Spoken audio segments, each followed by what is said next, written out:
Odločili smo se za sistem dveh skupin po 4 igralce. Se pravi, vsak igra s vsakim v skupini in potem prvo in drugo uvrščeni se uvrstita v polfinale in navzkrižno igrata se pravi prvi z drugim iz druge skupine in drugi s prvim iz prve skupine. Tako da, no potem se pa, je to polfinale, ne? In potem še finale in igra za, se pravi, tekma za tretje mesto. Tukaj v skupinah igra tretji set, če do njega pride seveda tako imenovani match tie break, to se pravi, to je igra do 10 točk.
Thank you for the invitation to the tournament.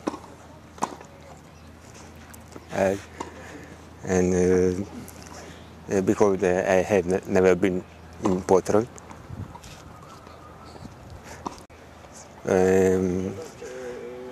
The game was easy because his game is not too good. And 2 days ago I played in Budapest, so my game is good.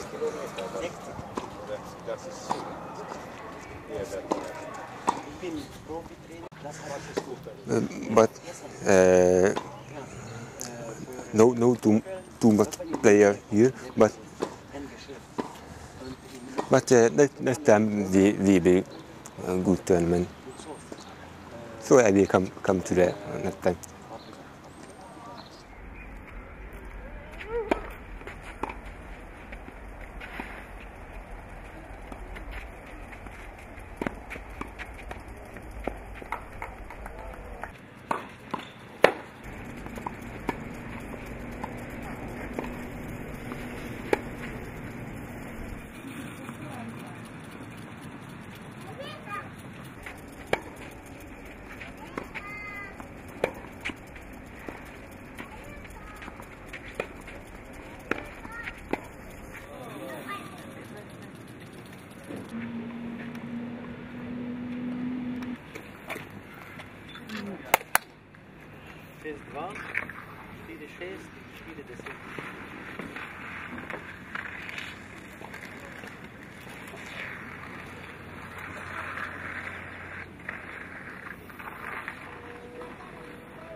good.